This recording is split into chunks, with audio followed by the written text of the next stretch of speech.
नंदनाय च नन्दगोपकुमाराय श्रीगोविन्दाय नमो नमः।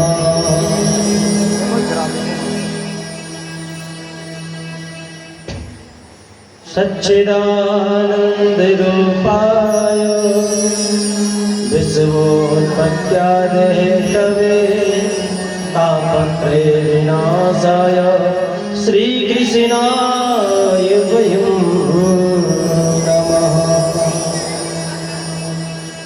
जय जय श्री राधारमण, जय जय बल किशोर, जय गोपीचन्द्र चोर प्रभु, जय जय माधव।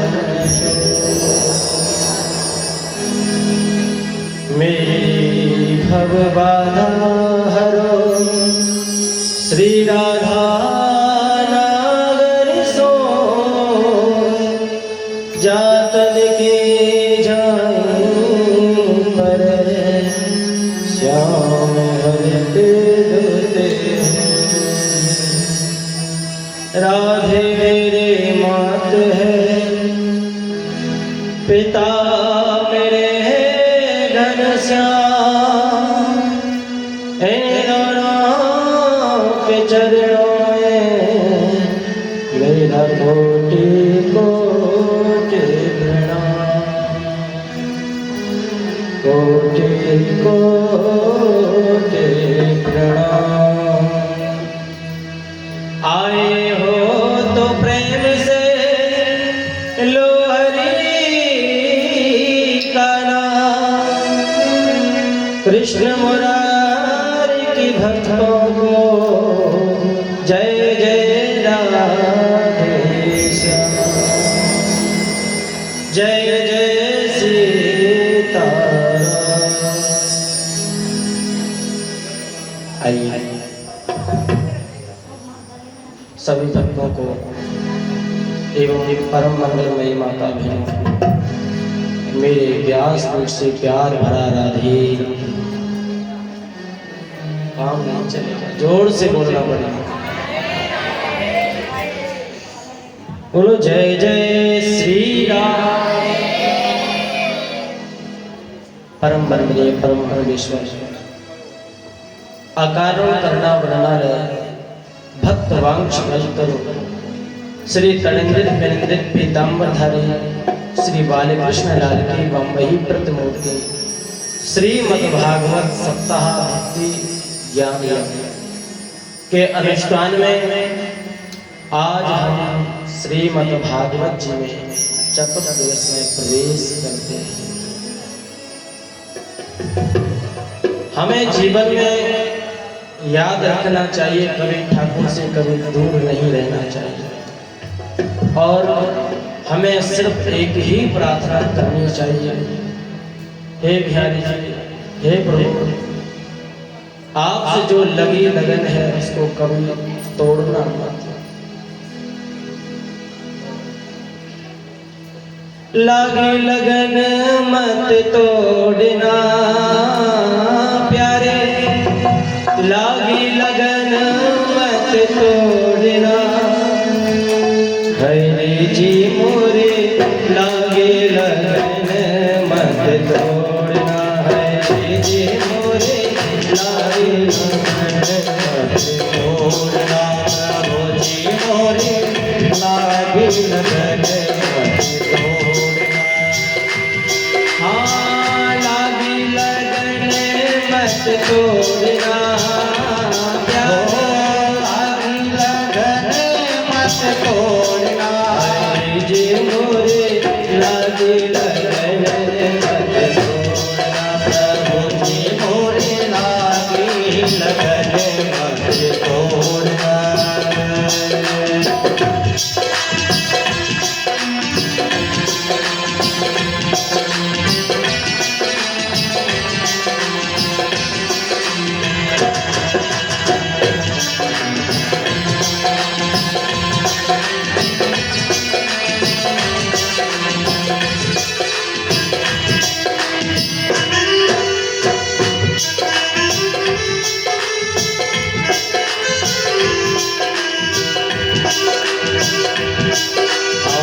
तू ही मेरा सेठ है, तू ही साहूकार है, तू ही मेरा सेठ प्रभु, तू ही साहूकार है, तू ही मेरा सेठ है, तू ही साहूकार है, तू ही मेरा सेठ है,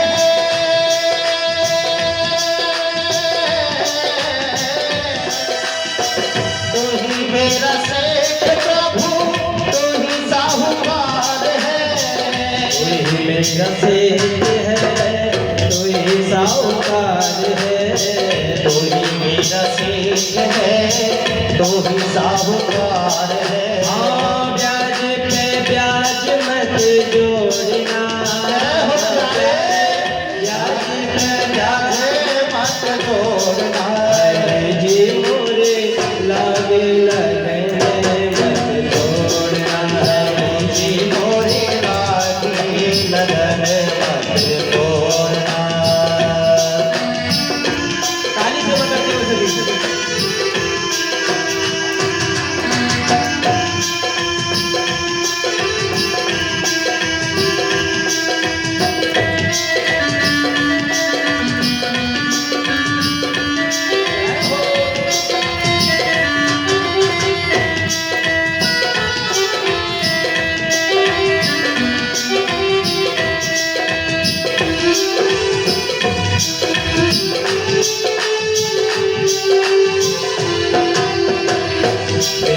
भुवाई मेरे तेरे नाम की, तेरी भुवाई मेरे प्यारे ही नाम की, तेरी भुवाई मेरे तेरे नाम की, तेरी भुवाई मेरे प्यारे ही नाम की, तेरी भुवाई मेरे तेरे नाम की, तेरी भुवाई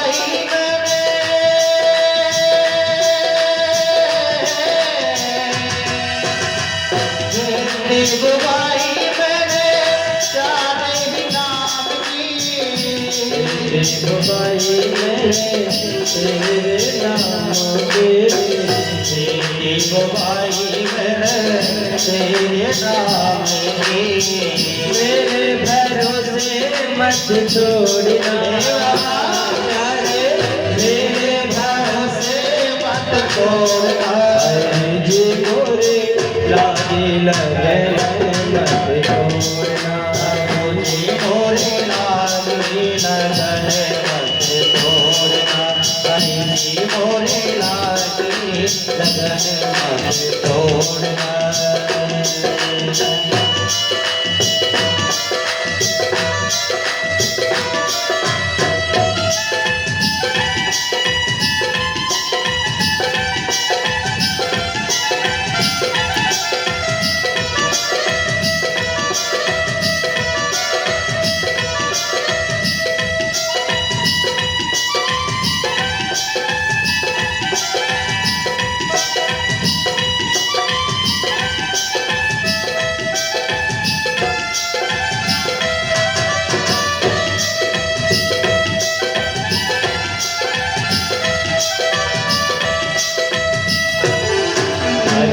गहरी नदिया नाव पुरानी, गहरा नाव पुरानी, गहरी नदिया नाव पुरानी, गहरी नदिया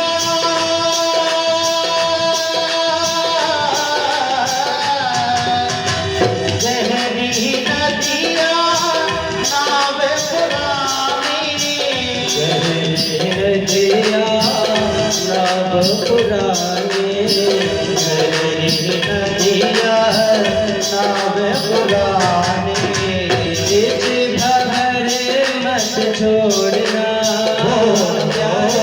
इस भंवरे मत छोड़ना,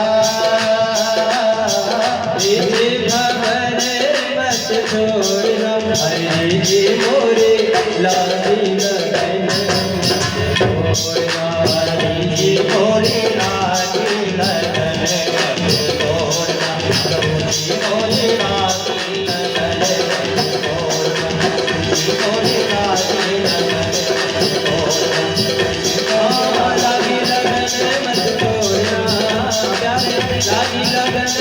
तोड़ना हरि जी मोरे लागे लगन हरि जी मोरे लागे लगन तोड़ना हरि जी मोरे लागे लगन हरि जी मोरे लागे लगन तोड़ना हरि जी मोरे लागे लगन तोड़ना हरि जी मोरे लागे लगन हरे हरे मोरी लागी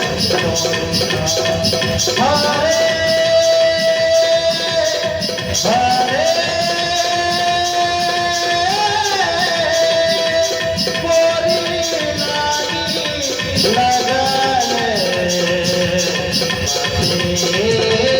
तो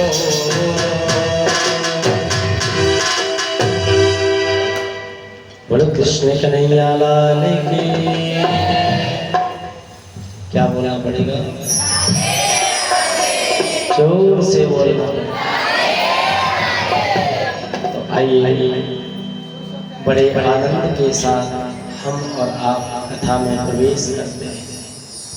कल आप लोगों ने बड़े धूमधाम से वामन भगवान का पूजन किया था, बड़ा आनंद आया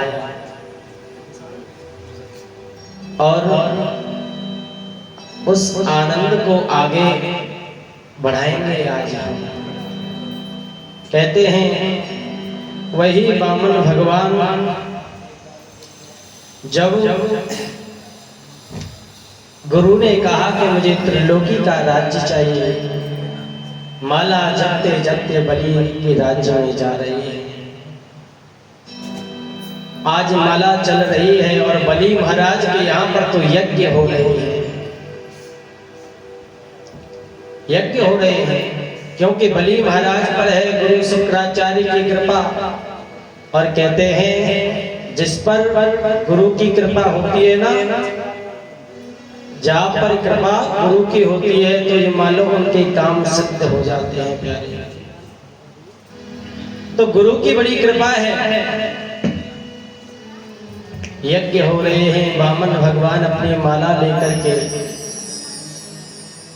जा रहे हैं।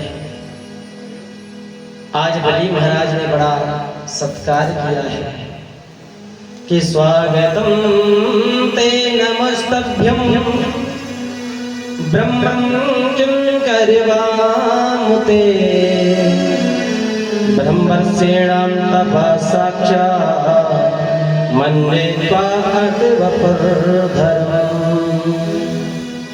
अरे महाराज, आप हमारे यज्ञ में आए हैं, हमारा यज्ञ सफल हो गया है, लेकिन वामन भगवान मौन खड़े हैं, केवल माला चल रही है। आज तुरंत कहने लगे हैं बलि महाराज अपने गुरु से, देखो गुरुजी ये बोलते क्यों नहीं हैं? गुरुजी कहने लगे कि दिख नहीं रहा, माला चल रही है। आज बलि महाराज कहने लगे, और श्रद्धा बढ़ गई थी बलि महाराज की। बलि महाराज कहने लगे वामन भगवान से, महाराज आपको देख करके मुझे ऐसा लग रहा है कि साक्षात हमारे यज्ञ में सूर्य नारायण भगवान पधारे हैं, और आपको देख करके मेरी एक इच्छा जागृत हो रही है, क्योंकि जो हमारे ब्राह्मण हमारे इस यज्ञ मंडप में आते हैं, द्वार पर आते हैं, तो कुछ ना कुछ हम देते हैं। तो प्रभु आप भी कुछ ना कुछ मांगिए। आपका विवाह नहीं हुआ हो तो महाराज आपका विवाह करा दूं। बताओ महाराज आपके लिए ऐसी क्या वस्तु दें? महाराज मैं देना तो बहुत कुछ चाहता हूं, लेकिन मैं जो दे दूं वो आपके काम ना आए। तो महाराज मैं तो यह सोचता हूं कि कुछ आपके ऐसी वस्तु मांगिए जो आपके काम आए।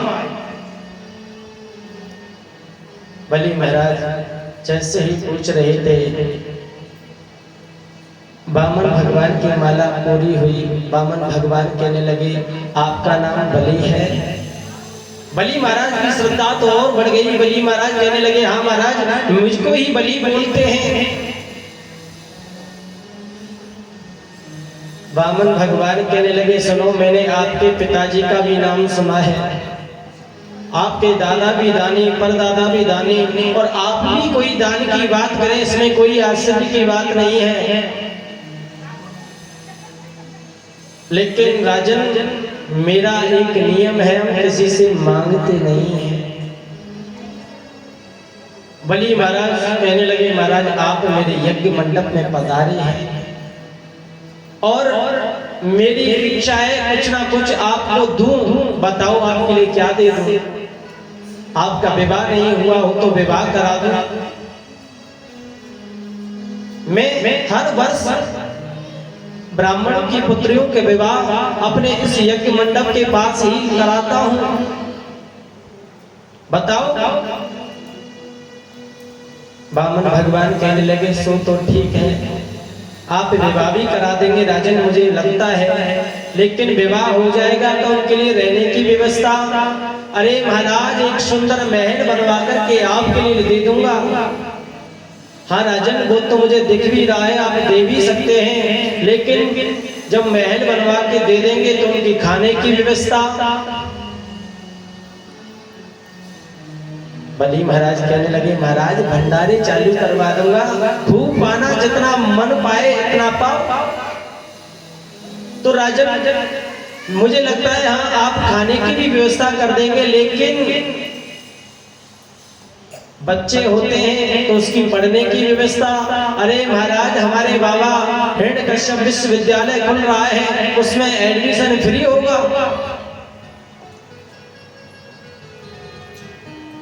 अच्छा राजन, वो तो बात ठीक है, लेकिन बच्चे भी होंगे, 2 होंगे, 4 होंगे, क्या पता। हाँ राजन, तो एक बात बताओ, 2-4 बच्चे जैसे हमारे हो भी गए, उनमें से एक भी मर भी सकता है। हाँ बिल्कुल मर सकता है। तो बामन भगवान कहने लगे, मर गया तो हमने सुना है कि जब कोई बच्चा मर भी जाता है तो रोना भी पड़ता है, तो उनकी रोने की व्यवस्था। बली महाराज हाथ जोड़ के कहने लगे, महाराज बालक आपका मरेगा, रोने वाले का मैं किराए पे लेके आऊंगा। परंतु बामन भगवान कहने लगे, राजन जिस कार्य में हमें रोना धोना पड़े, ऐसे कार्य को हम नहीं लेते, ऐसे उसमें हमें नहीं पड़ना। अब तो बली महाराज कहने लगे, जैसे तैसे तो मैंने मनाए थे। अब तो बली महाराज कहने लगे, महाराज अगर आप बिना लिए यहां से गए तो मुझे बड़ा दुख होगा। मैं चाहता हूं कि आप कुछ ना कुछ मेरे से लें। तो बामन भगवान कहने लगे, सुनो, आप देना चाहते हैं तो मुझे एक चीज दे दो। जहां मैं भजन करता हूं ना, कुछ हमारी माताएं ऐसी होती हैं, किसी के चबूतरा पे जाके बैठे, बाबा हटियो, लेके झाड़ू लगाना है। हाँ ऐसे होते हैं, तो बार बार कुछ बन गई, इनको यहाँ से भेजे, इसलिए हटाने के लिए झाड़ू का बहाना लेकर के आ जाते हैं। इसलिए मुझे आप देना ही चाहते हैं तो 3 पग भूमि मुझे प्रदान कर दो। बली महाराज बड़े हंसने लगे, पहले हंस के कहने लगे, महाराज आप पर मांगना भी नहीं आता कि अग्रम बुद्धि बानिया मध्यम बुद्धि जा तर्क बुद्धि तुरकड़ा बामन चौपट पा। मांगना भी नहीं आता, महाराज क्या मांगा है? 3 पग भूमि। अरे महाराज में तो एक आसन ही बिछ पाएगा आपका, मैंने हाँ बस आसन के लिए ही, तुम तो बस संकल्प करो। और राजन ऐसे नहीं लेंगे, हम संकल्प करके लेंगे। जब संकल्प की बात आई तो गुरु शुक्राचार्य जी ने सुना, और जैसे ही आंखें बंद करके देखा तो बामन भगवान में साक्षात नारायण भगवान दिख रहे हैं। अब तो शुक्राचार्य जी कहने लगे, सुनो राजन मना कर दो, ये कोई ब्राह्मण नहीं है, ये तो देवताओं की आकांक्षा पूर्ण करने करने के लिए स्वयं बामन बन करके आया है, मना कर दो। बलि महाराज कहने लगे, गुरुजी आप कैसी बातें करते हो? आपने आज तक हमसे कहा है, अरे राजन, ब्राह्मणों को संतों को बड़ा दान करो, जितना दान करोगे उतना ही आपका धन बढ़ेगा, और आप मना करते हैं आज। गुरुजी ऐसी बात क्यों करते हो? शंकराचार्य जी कहने लगे, सुनो, स्त्रीषु नरं विवाहे च प्रत्यर्थे प्राण संकटे ग्रो ब्रह्माणार्थ हिंसाया नानृतं साजं गौस्पदमः। राजन, 8 जगह ऐसी होती हैं कुछ, जैसे स्त्रियों से कोई गंभीर बात छुपानी पड़े, उस जगह झूठ बोल दी जाए तो वो कोई झूठ नहीं कही जाती है। शादी विवाह, किसी बिटिया का विवाह हो रहा हो, उसमें कोई हमसे पूछे कि महाराज आप वहां कथा करने के लिए गए थे, उनकी बेटी का विवाह हमारे लड़के के साथ तय हो गया है, आप बताओ उनकी बिटिया कैसी है, आपने भी तो वहां पर कथा करी है। तो मुझे कहना चाहिए, हाँ ठीक है, बाकी आप अपनी समझ तो देख लीजिए। और जब हंसी मजाक होती है ना आपस में, उसमें भी झूठ बोल दिया जाए तो राजन, वो भी उस झूठ का पाप नहीं लगता है। और किसी का धन नष्ट हो रहा हो और एक झूठ से उसका धन बच सकता है तो राजन, उस जगह झूठ बोलने से पाप नहीं लगता। गौ ब्राह्मणार्थ, किसी गाय या ब्राह्मण की कोई हिंसा हो रही हो, हत्या हो रही हो, उस जगह कोई झूठ बोल दिया जाए राजन, उस जगह भी पाप नहीं लगता है।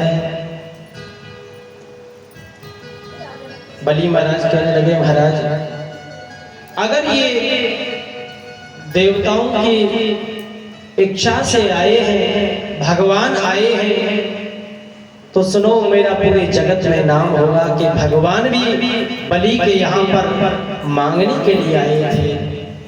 अगर ये भारत का ब्राह्मण है तो 3 पग भूमि से ज्यादा कहीं ले नहीं सकता। अब तो बलि ने हाथ आगे बढ़ा दिया, हाँ महाराज संकल्प करिए। अब जैसे ही संकल्प की बात आई, शुक्राचार्य जी सोचने लगे, हमारे चेला का सब कुछ लुट जाएगा। अब तो शुक्राचार्य जी ने एक रूप से उस नलिका में प्रवेश हो गए हैं। मेरे ब्राह्मण भगवान ने क्या किया है?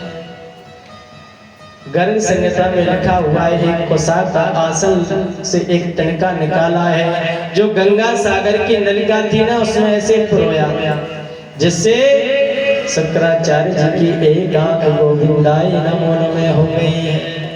हाँ, भगवान भी बताना चाह रहे थे कि ब्राह्मणों को सदा एक दृष्टि से ही देखना चाहिए।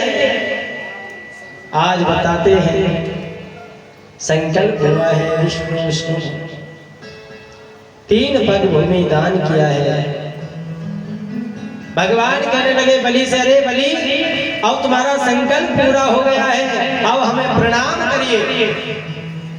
जैसे ही बलि महाराज ने प्रणाम किया है, जहां पर मेरे बामन भगवान का मुख आ रहा था ना, उस जगह तो पैर आ गए हैं, बड़ा विराट रूप भगवान बन गए हैं। बोलो विराट भगवान की। और बताते हैं 3 पग में त्रिलोकी को नाप लिया है, 2 पग में त्रिलोकी को नापा है। बलि महाराज से कहने लगे, राजन अभी 1 पग और बाकी है, क्या करोगे बताओ? अगर तुम्हारा संकल्प नहीं पूरा हुआ तो तुम्हें नरकगामी होना पड़ेगा। बलि महाराज कहने लगे, महाराज अभी आपने त्रिलोकी सम्राट को नापा है, इस राज्य को नापा है। एक बात बताइए, धन बड़ा होता है या धन का मालिक बड़ा होता है? भगवान कहने लगे भाई धन से बड़ा तो उसका मालिक ही होता है। बोले महाराज एक पग में मेरे पूरे शरीर को नाप लीजिए। आज बताते हैं मेरे गोविंद के चरण उसके सिर तक पड़े हैं। भगवान प्रसन्न हो गए और कहने लगे अरे बलि मैं तुझसे इतना प्रसन्न हुआ हूँ, जाओ आज से मैं तुम्हें सुतल लोक का राजा बनाता हूँ। ये तो मैंने अपने मन से ही दे दिया, अब जो तुम मांगना चाहें आप मांगिए। आज बलि महाराज सोच रहे हैं, लेकिन वामन भगवान ने एक बात और कह दिया, अरे राजन अगर आप चाहें तो अपने त्रिलोकी के राज्य को वापस भी मांग सकते हैं। बलि महाराज कहने लगे नहीं महाराज मैंने आपको दान कर दिया, उस चीज को तो मैं वापस ले ही नहीं सकता। आप देना चाहते हैं तो देखो आपकी छवि हमने जब से देखी है ना, मैं तुम्हारी छवि पर मोहित हो गया हूँ। तो कन्हैया आप ऐसा मुझे वरदान दीजिए, जिस राज्य में आपको मुझे अभिषेक कर रहे हैं ना, मैं जब उस राज्य से निकलूं तो आपका दर्शन हो, उस राज्य में मैं जब प्रवेश करूं तब आपका दर्शन हो। भगवान कहने लगे तो भैया हमें तो आपका द्वारपाल बनना पड़ेगा। बलि कहने लगे हाँ महाराज आप जो समझे सो समझो। आज बताते हैं सुतल लोक में मेरे गोविंद द्वारपाल बन करके हैं खड़े हैं। इधर नारद जी ने मैया को बताया, आज बताते हैं स्वयं मैया आज बहन बन करके आ रही है और बलि महाराज के द्वार पर आई है। बलि से कहने लगी सुनो देखो मैं बड़ी दूर से आई हूँ और मेरा कोई भाई भी नहीं है, मैं चाहती हूँ कि मेरे आप भाई बन जाओ। बलि महाराज बड़े प्रसन्न हुए हैं। बलि कहने लगे हाँ जरूर मैं आपको बहन बनाऊंगा। आज वह लक्ष्मी मैया प्रार्थना करती है बलि से, ओ छोटे भैया तेरे द्वार बहना बड़ी दूर से, छोटे भैया तेरे द्वार बहना बड़ी दूर से आए, बहना बड़ी दूर से आए, बहना बड़ी दूर से आए, बहना बड़ी दूर से आए, बहना बड़ी दूर से आए। ओ छोटे ओ छोटे ओ छोटे भैया तेरे द्वार बहना बड़ी दूर से आए, ओ छोटे भैया तेरे द्वार बहना बड़ी दूर से आए।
सुन के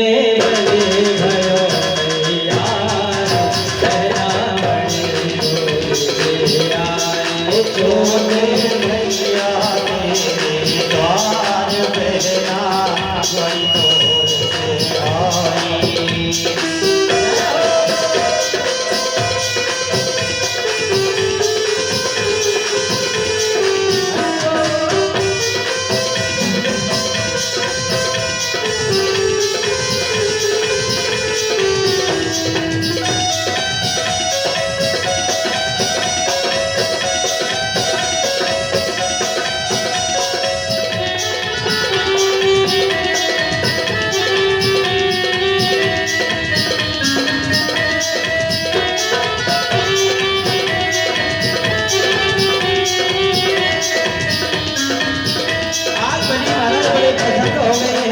और प्रसन्न होकर के कहने लगे हाँ बहन बिल्कुल बात। ओ भैया ने हाथ दियो है, ओ बलि कस के बांध दियो है। भैया ने हाथ दियो है, बलि कस के बांध दियो है। भैया ने हाथ दियो है, ओ बलि कस के बांध दियो है। भैया ने हाथ दियो है, बलि कस के बांध दियो है। भैया कहने लगे हाँ मैं जानता हूँ रक्षा सूत्र जब हम बनवाते हैं, कोई कलावा भी बनवाते हैं, राखी भी बनवाते हैं, तो उसके लिए कुछ ना कुछ दिया जाता है। हाँ कभी खाली हाथ कलावा वगैरह बनवाते हैं, खाली हाथ नहीं बनवाना चाहिए। इसलिए बलि महाराज कहने लगे हाँ बहन बता तू क्या लेना चाहती है। आप तो बड़ी प्रसन्न हो गई है, बोले भाई आप दे दोगे जो मैं मांगूंगी। हाँ बिल्कुल बताओ।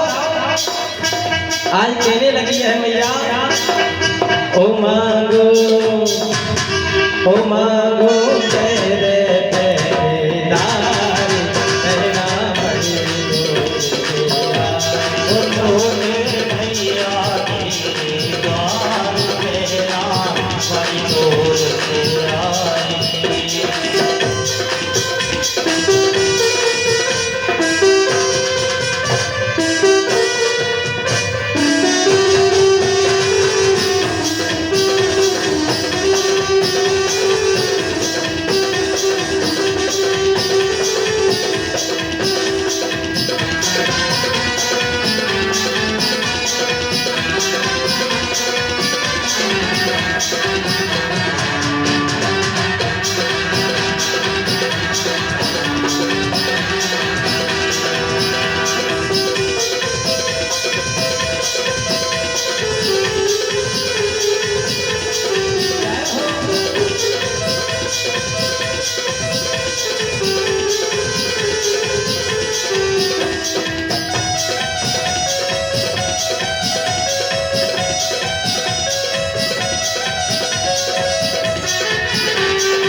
बलि को कल कर ले गए छली को।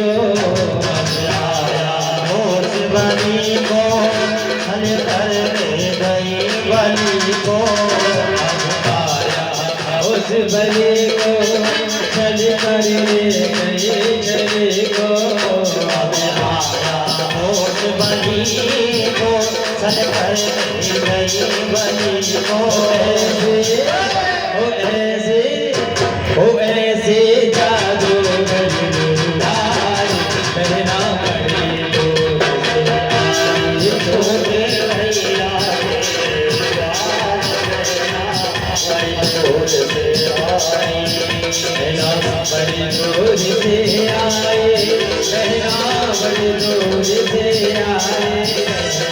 बड़ी दूर से आई, ओ चिट्ठी बड़ी दूर से आई। ओ छोटे भैया मेरे द्वार, कहना बड़ी दूर से आए। ओ छोटे भैया तेरे द्वार मेरा जय हो। दूर से आई।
अरे में गयो कन्या धार बहना बड़ी दूर आए छोटे भैया मेरे द्वार बहना बड़ी दूर से आए। ओ बहना बड़ी दूर से आए बहना बड़ी दूर से आए बहना बड़ी दूर से आए दीदी बड़ी दूर से आए।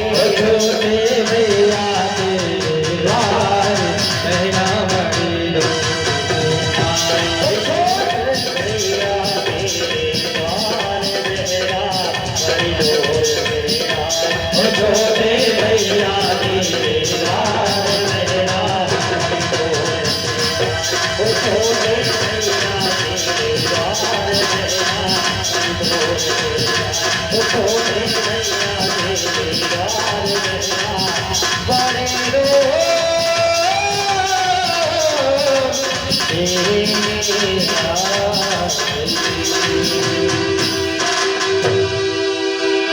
बोलो गोविंद भगवान के जोर से बोलना पड़ेगा नहीं माने। हाँ क्यों? क्योंकि राधे राधे बोल गोविंद चले जाएंगे तो आज तो मेरे कन्हैया को बुलाना है ना, इसलिए जोर से बोलना पड़ेगा और जोर से बोलना पड़ेगा। हाँ रघुनाथपुरी में ऐसा लगना चाहिए कि साक्षात मेरे गोविंद आने वाले हैं। आज सुखदेव स्वामी कहते हैं राजा परीक्षित भगवान ने राजा सत्यव्रत की आकांक्षा पूर्ण करने के लिए एक बार भगवान ने मत्स्य अवतार भी लिया था। आज सुखदेव स्वामी कहते हैं राजा परीक्षित अब मैं सूर्यवंश की आपको कथा सुनाता हूँ जिसमें मेरे राघव का प्रागट्य हुआ था। परीक्षित वैसे तो भागवत में राम कथा मात्र 1.5 अध्याय में दी गई है, लेकिन आपको फिर भी थोड़ा थोड़ा आपको सुनाता हूँ तो सुनिए कि नारायण के पुत्र हुए थे ब्रह्मा और ब्रह्मा के पुत्र हुए थे मरीच और मरीच के पुत्र हुए थे कश्यप और कश्यप के ही पुत्र हुए हैं वैवस्वान सूर्य और वैवस्वान के ही पुत्र हुए हैं वैवस्वत मनु। उनके ही वंश में एक राजा हुए थे अम्बरीश जिन्होंने एकादशी का व्रत किया था और ठाकुर जी को भी पा लिया था। स्वयं दुर्वासा ऋषि भी हार गए थे, ऐसा सुंदर उन्होंने एकादशी का व्रत किया था। उनके ही वंश में एक राजा हुए थे योनास, योनास के पुत्र हुए हैं मानधाता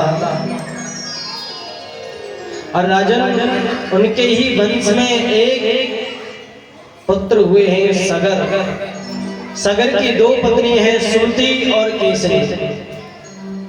अब देखो आप लोग ध्यान से सुनिएगा, मेरे राघव की कथा है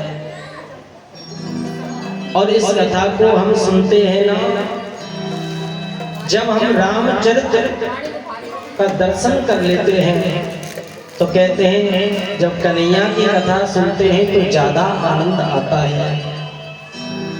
आज बता रहे हैं सगर की 2 पत्नी हैं, एक का नाम है सुमति और एक का नाम है केसरी। सुमति का पुत्र हुआ असमंजस और केसरी ने एक मांस पिंड को जन्म दिया था। उसको क्रोध आया, 60,000 टुकड़े कर दिए। कृपा ऐसी हुई कि 60,000 बालक बनकर के तैयार हो गए। लेकिन बताते हैं इतना उद्दंडी बालक हैं, रोज एक नित्य कुइया खोद देते हैं। महाराज सगर यज्ञ करते थे। एक दिन यज्ञ का घोड़ा इंद्र ने कपिल देव मुनि के आश्रम में बांध दिया था। आज वही 60,000 पुत्र गए थे। उन्होंने सोचा कि ये चोर के लेके आया इस घोड़े को, उसकी दाढ़ी को जैसे ही हिलाया और कहते हैं कपिल देव भगवान की जैसे आंखें खुली और 60,000 पुत्र जल करके भस्म हो गए। अब तो असमंजस ने प्रार्थना की, महाराज ये तो गलती हो गई। प्रार्थना की तो असमंजस से कहा कि देखो जो वामन भगवान के चरणों से, क्योंकि जब वामन भगवान त्रिलोकी को नाप रहे थे ना, तो ब्रह्मलोक में होकर के जा रहा था पैर, तो ब्रह्मा जी ने अपने कमंडल में उनके चरण धोए थे। पर वो अगर स्पर्श कर जाता है, वो गंगा जी अगर आ जाए तो आपके भाइयों की मुक्ति हो जाएगी। आज बताते हैं असमंजस ने प्रार्थना की है, लेकिन गंगा जी नहीं आई है। उनके ही पुत्र हुए हैं अंशुमान। अंशुमान ने तपस्या की, बड़ी घोर तपस्या की, लेकिन गंगा जी प्रसन्न नहीं हुई। अंशुमान के ही पुत्र हुए हैं दिलीप, लेकिन गंगा जी नहीं आई। दिलीप के ही पुत्र हुए हैं भागीरथ। भागीरथ ने बड़ी कठोर तपस्या की, गंगा माँ प्रसन्न हो गई। प्रसन्न होकर के कहने लगी, अरे भागीरथ मैं आ तो जाऊंगी, लेकिन मेरा वेग तो इतना तेज है, मैं पृथ्वी को तोड़ करके रसातल में चली जाऊंगी, तो मेरे वेग को कौन सहन कर सकता है। आज बताते हैं भागीरथ ने शंकर भगवान की प्रार्थना की है। शंकर भगवान कहने लगे आने दो, आज तो जटाएं खोल दी हैं और गंगा मैया से प्रार्थना की है, और वही गंगा माता आज शंकर भगवान की जटाओं में आकर के विराजमान हो गई है। आज शंकर भगवान की प्रार्थना की है। गंगा जी जटाओं से निकली है, श्वेत पर्वत इत्यादि होते हुए निकल रही थी। एक ऋषि का आश्रम पड़ता है जयमुन ऋषि का, उनकी कुटिया बहने लगी। जयमुन ऋषि तप कर रहे थे, सोचने लगे भाई ये गंगा जी कहाँ से आ गई, लगता है हमसे प्रसन्न हो गई है। बताते हैं जयमुन ऋषि ने उस गंगा जी को पान कर लिया था। अब तो भागीरथ आगे जा रहे थे, पीछे पीछे गंगा मैया आ रही थे। भागीरथ जी ने पीछे मुड़ करके देखा कि गंगा जी यहाँ तक तो आ गई, अब कहाँ गई। लौट करके कहने लगे ऋषि से, महाराज हमारी गंगा मैया यहाँ तक आई थी, तो वो कहाँ चली गई। जयमुन ऋषि कहने लगे अपन को प्यास लगी सी तो पी गई। भागीरथ ने प्रार्थना की, महाराज 3-3, 4-4 पीढ़ी हमारी तपस्या करते हुए निकल गई और आपकी प्यास इस गंगा मैया से बुझानी थी क्या। अरे महाराज हमारे पूर्वजों की मुक्ति के लिए गंगा मैया हम लेकर के आए हैं, कैसे भी इस गंगा को आप छोड़िए। आज बताते हैं जंगा फाड़ करके जयमुन ऋषि ने इस गंगा जी को प्रवाहित किया है। और बताते हैं जैसे ही 60,000 पुत्रों को स्पर्श किया है ना, उनकी मुक्ति हो गई है, क्योंकि गंगा जी का स्पर्श बहुत सुंदर होता है। आज भी हमारे पूर्वजों को गंगा जी लेके जाना पड़ता है अस्थियों को। हाँ, कुछ ऐसे भी होते हैं कुछ कम मानते हैं। एक मैया थी, उनके 2 पुत्र थे और दोनों ही पुत्र ऐसे थे कि सनातन धर्म को कम मानते थे। और मैया तो बड़ी प्रिया सेवा करती थी और अपने पुत्रों से कहने लगी, बेटा आपके पिताजी की अस्थि रखी हुई है, आप ऐसा करो इन अस्थियों को बहा करके आ जाओ। लेकिन पुत्र बड़े पुत्र ने मना कर दिया, नहीं भैया मैं नहीं जाऊंगा। छोटे पुत्र से कहा, बेटा ज्यादा दूर नहीं है गंगा जी, मात्र 16 किलोमीटर दूर है, तू चले जा। अब साइकिल वगैरह से वो गया मैया की बात मान करके। अब जैसे ही जा रहा था ना तो 12 किलोमीटर जाकर के वो थक गया था। उसने सोचा एक रास्ते में नाला चल रहा था, सोचने लगा मैया को क्या पता। हाँ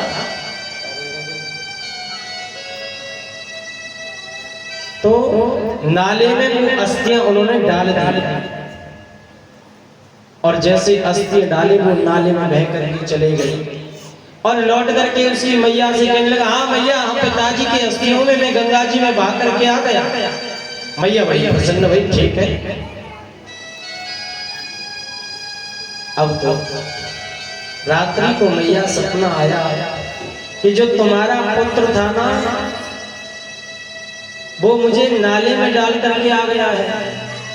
मैया ने प्रातःकाल होते ही कहने लगा, मैया कहने लगी, चौरे तूने पिताजी को नाले में डाल के आ गया। अब पुत्र सोचने लगा कि भाई यह बात मैया को किसने बताया। सोचने लगा किसी ने बता दिया होगा। अब कहने लगा मैया से, आपको कैसे पता है? हमारे रात्रि में सपने में आए थे, मेरे से कह रहे थे कि जो 12 किलोमीटर दूर नाला है ना उस नाले में डाल करके मुझे आ गया है। उसका लड़का कहने लगा, बताओ पिताजी की कितनी बड़ी बुद्धि खराब है। हाँ 12 किलोमीटर पीछे तो लौट करके आ गए, 4 किलोमीटर आगे नहीं जा सकते थे क्या? हाँ तो गंगा जी का स्पर्श बहुत सुंदर बताया गया है। ओ गंगा माता तुम्हारी जय जय हो, ओ गंगा मैया तुम्हारी जय जय हो। गंगा माता तुम्हारी जय जय हो, गंगा माता तुम्हारी जय जय हो, गंगा माता तुम्हारी जय जय हो, गंगा माता तुम्हारी जय जय हो। आपको देखो गंगा जी के अनेक नाम पड़ गए थे, विष्णु भगवान के पैरों से निकली थी ना, तो एक नाम पड़ गया गंगा मैया का विष्णुपति।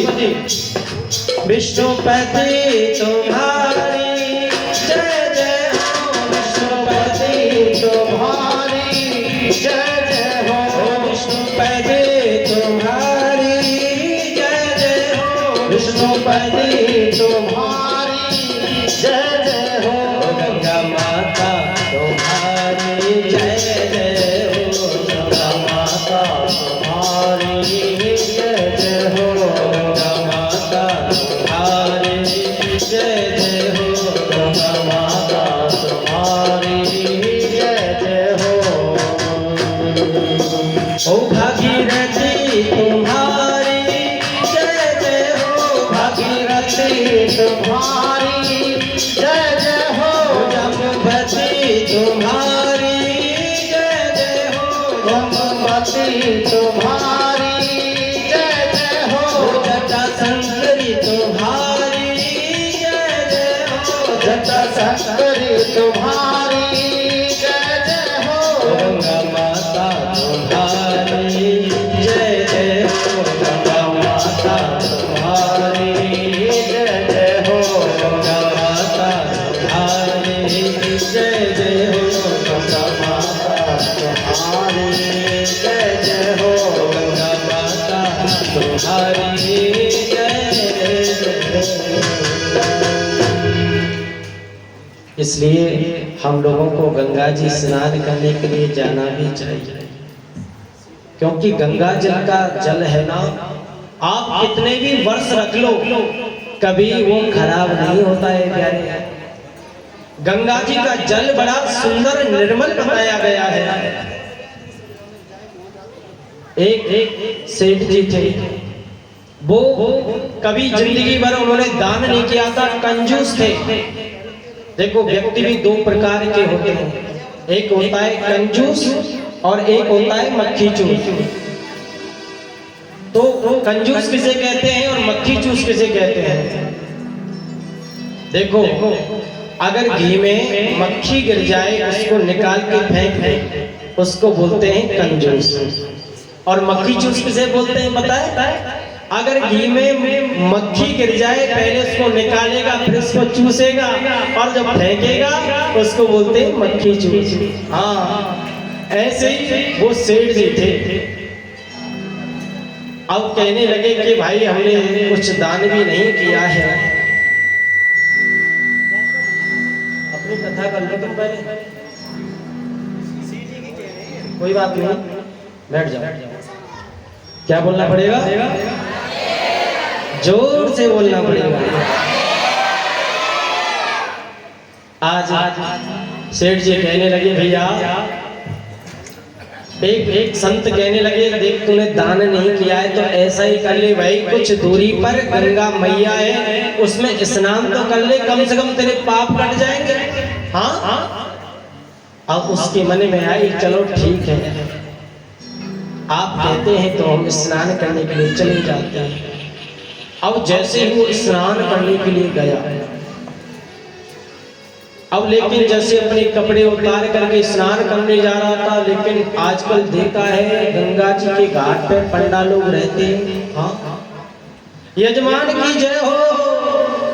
सेठ जी बोले हाँ भैया बताओ क्या बात है? अरे यजमान आपका बड़ा बड़ा नाम सुना है, आप आए बड़े प्रसन्न हैं, हम आप हमारे घाट पर स्नान करने के लिए आए हैं ना, कुछ आप दान दो।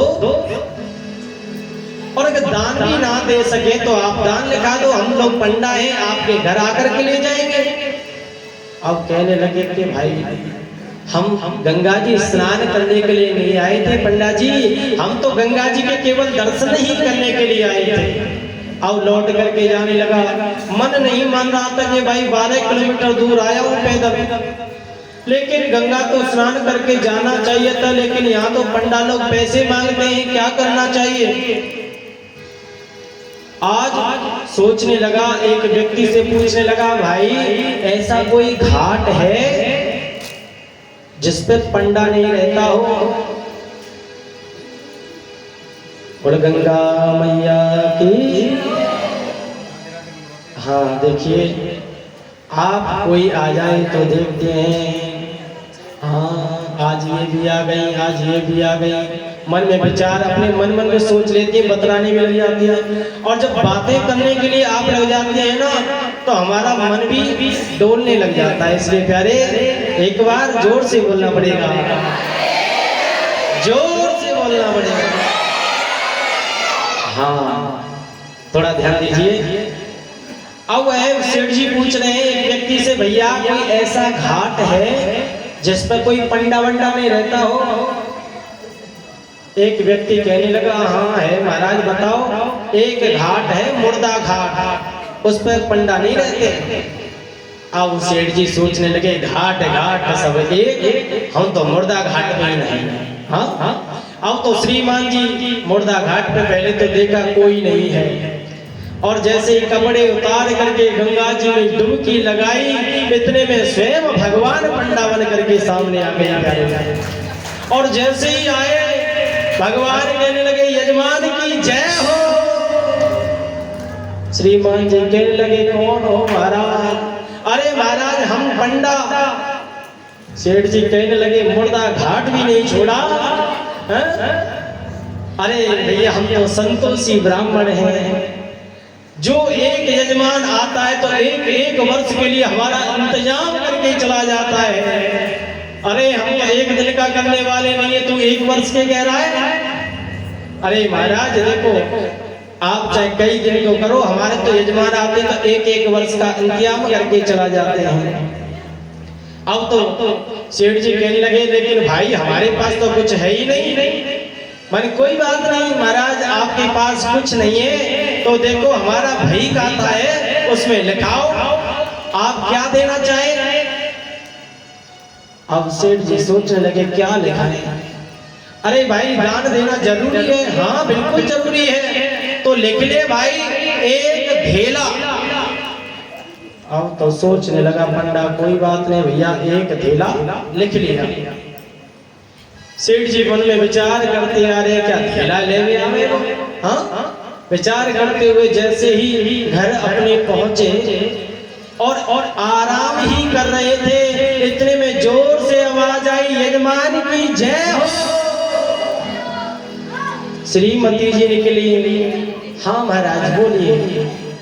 अरे कहाँ है यजमान हमारे, कुछ दान दक्षिणा लिखवा करके आए थे। उनकी श्रीमती जी बड़ी प्रसन्न हुई, गई भाग दौड़ करके कहने लगी आप कुछ दक्षिणा लिखवा करके आए थे गंगा जी पर। बने हाँ अरे वो आ गए हैं उनके लिए दे दो। सेठ जी कहने लगे बता एक धेला को दोबारा आ गए। अब तो सोचने लगे माने उससे कह दे कि वो तो वहां से आए तब से बीमार पड़ गए हैं। हाँ श्रीमती जी कहने लगी कुछ ना कुछ तो दे दो, ऐसा क्यों करते हो। अरे वो तो बीमार पड़ गए हैं। जाकर के श्रीमती जी की श्रीमान जी की आज्ञा थी तो श्रीमती जी कहने लगी हाँ महाराज जब से वो आए थे ना वो बीमार पड़ गए हैं। पंडा जी कहने लगे बताओ हमारे श्रीमान भगत जी बहुत अच्छे थे ना, इसलिए हम भी उनकी स्वस्थ कामना के लिए यहाँ पर मंत्र जाप करेंगे। आप तो बस यहीं बिस्तर लगा दो, यहीं आसन लगा दो, हम तो यहीं ठाकुर जी का भोग लगा करके पालेंगे। अब यह बात बताई श्रीमती जी ने श्रीमान जी को। बनी वो तो रुकने की बोल रहे हैं, यहाँ पर आपकी स्वस्थ होने की कामना कर रहे हैं। श्रीमान जी कहने लगे उनसे बोल दो वो तो मर गए। हाँ अरे क्या कहते हो, अरे बोल दो बस जाकर के। श्रीमती जी उनकी बात कह करके बल्कि देखो ऐसा बात कहना उचित नहीं है। अरे कह दो हम श्वास रोक करके बैठ जाएंगे, बस श्वास रोक के पड़े रहेंगे, आप तो बोल दो।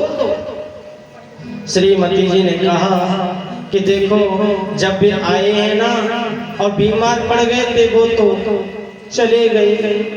श्रीमान जी जैसे कहा चले गए। पंडा कहने लगे बहुत अच्छे थे, लेकिन जब मर ही गए तो 4 गड्ढा हम भी डाल के चले जाएंगे और मैं आप कहाँ डोलोगी जगह जगह फिरती हुई, तो मैं भी पूरे गांव में आज ही खबर कर देता हूँ। पूरे गांव में भगवान ने अनेक रूप बनाए हैं, पूरे गांव को एकत्रित कर लिया है, गांव इकट्ठा हो गया। अरे सेठ जी बहुत अच्छे थे, चले गए बेचारे। अब जैसे ही उनकी अर्थी तैयार हुई उनको बिठाया, श्रीमती जी रोने लगी ये मरे नहीं है। गांव वाले कहने लगे इसका मोह है, क्योंकि प्रेम करती है ना। वो तो कह तो सही रही थी कि मरे नहीं है, लेकिन गांव वाले सोच रहे थे इसका मोह है। खूब रोए अरे ये मरे नहीं है मत ले जाओ, लेकिन कौन माने लेकर के चल दिए। इधर पंडा जी पूछ रहे हैं भाई दे दे धेला को अभी तो। श्रीमान जी कहते हैं नाय दो। हाँ अब जैसे ही उस अर्थी को रोका, जैसे ही मोक्ष धाम में लेकर के पहुंचे अर्थी को रोक दिया और जैसे इसको लिटा दिया। भगवान भी सोच रहे थे ऐसे भक्त से हम भी आ चुके, बताओ, लेकिन अर्थी पर बैठ गया लेकिन धेला को नहीं देता है। अब तो जैसे ही पंडा जी कहने लगे सभी गांव के लोगों से सुनो भाई एक इसके कान में हम मंत्र फूंकते हैं। अब भगवान कह रहे हैं उस सेठ से आया हूं बैकुंठ से तुझ हित नाता जोड़, अगर कुछ मांगना हो तो अभी मांग ले, मैं बैकुंठ से आया हूं। सेठ सोचने लगा साक्षात भगवान तो नहीं है। जैसे आंखें खोल के देखा तो वही पंडा, फिर आंखें बंद कर ली। सोचने लगा देगा कुछ नहीं है। अरे भैया कुछ मांग तो ले, अगर तू देना भी नहीं चाहता तो कुछ ले तो ले। तुरंत कहने लगा सेठ कि महाराज बस धेला दीजिए छोड़, हाँ बस धेला छोड़ दो और कुछ नहीं चाहिए मुझे। तो प्यारे हम तो यही कहना चाहते हैं भगवान की भक्ति प्रेम से होती है। श्रद्धा से होती है। आज भागीरथ जी ने अपने पूर्वजों को गंगा मैया के द्वारा सबका उद्धार किया है, मुक्ति दिलाई है। बोल गंगा मैया की जय। उनके ही वंश में एक राजा हुए हैं खटवांग। खटवांग के दीर्घ आयु हुए हैं, उनके ही पुत्र हुए हैं रघु। रघु के ही पुत्र हुए हैं दिलीप, और दिलीप के ही पुत्र हुए हैं अज। और अज महाराज के ही पुत्र हुए हैं दशरथ। दशरथ बहुत अच्छे राजा हैं, तपस्वी हैं, लेकिन पुत्र नहीं है। पहले सूर्यवंश में पुत्र की कामना बहुत कम होती थी। पुत्र बड़ी तपस्या यज्ञ करते थे तब जाकर के पुत्र होते थे। दशरथ के पुत्र नहीं है। एक दिन मन में विचार कर रहे हैं, एक दिन दर्पण देख रहे थे, और दर्पण देखते देखते उनके कान के बगल में एक सफेद बाल दिखा। दशरथ जी सोचने लगे अब तो चौथापन भी आ गया, लेकिन पुत्र भी नहीं है। गुरु वशिष्ठ के चरणों में गिरे हैं, कहने लगे महाराज मेरे पुत्र क्यों नहीं है। आज गुरु वशिष्ठ कहने लगे राजन क्यों चिंता करते हो, आपके एक नहीं चार पुत्र होंगे। तो महाराज मेरा चौथापन आ गया, कब होंगे वो 4 पुत्र। आज बताया है वशिष्ठ जी कहने लगे सुनो, आप पुत्र कामेष्टि यज्ञ कराइए। आज महाराज तो आप करिए, पर नहीं, यह यज्ञ श्रृंगी ऋषि के द्वारा कराना है। आज गुरु वशिष्ठ ने श्रृंगी ऋषि को बुलाया है कि श्रृंगी ऋषि वशिष्ठ बुलावा, श्रृंगी ऋषि वशिष्ठ बुलावा, पुत्र कामे शुभ यज्ञ करावा, पुत्र कामे यज्ञ करावा। श्री राम जय राम जय जय राम, श्री राम जय राम जय राम, श्री राम जय राम जय जय राम। आज श्रृंगी ऋषि को बुलाया है वशिष्ठ जी ने, और यज्ञ प्रारंभ कर दिया है। बड़े सुंदर यज्ञ हो रहे हैं, और यज्ञ में ही साक्षात अग्निदेव प्रकट हो गए हैं खीर का प्रसाद लेकर के। गुरु वशिष्ठ कहने लगे सुनो राजन, यह प्रसाद ऐसे नहीं देना है। तो माने सुनो, हम आपको आज्ञा देते हैं कि अर्ध भाग्य कौशल्या भाग्य आगे करेना, भाग्य आगे करेना। अर्ध भाग्य कौशल्या देना, अर्ध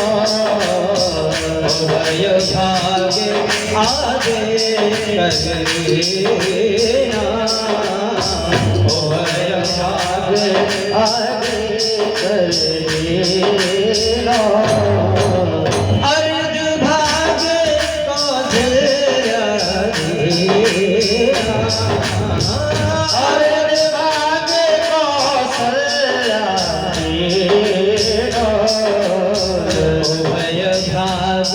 आगे करेना, भाग्य आगे करेना।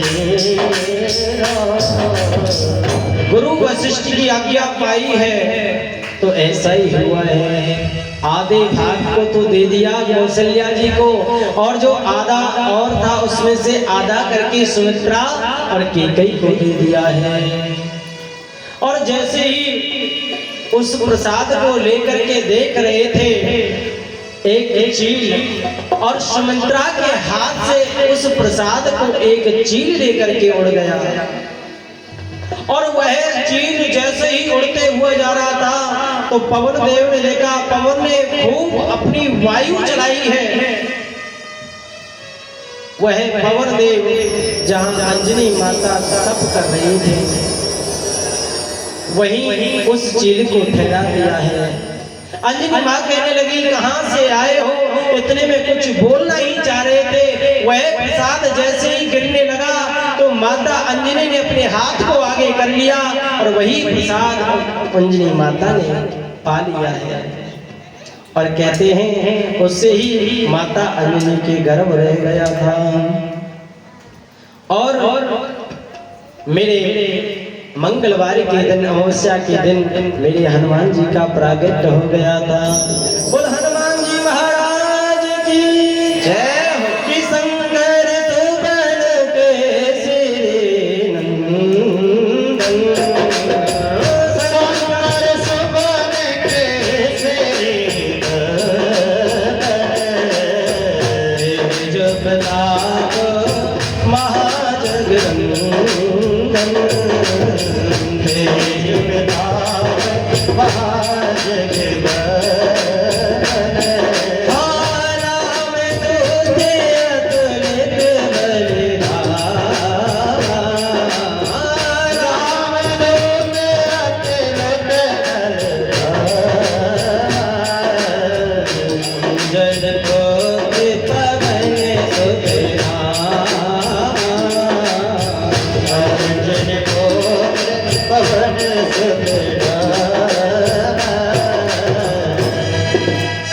आज बताया है शंकर सुवन, जो चील नीलकंठ भगवान थे, शंकर के ही रूप में आए थे। तो शंकर के भी पुत्र कहलाए हैं हमारे हनुमान जी।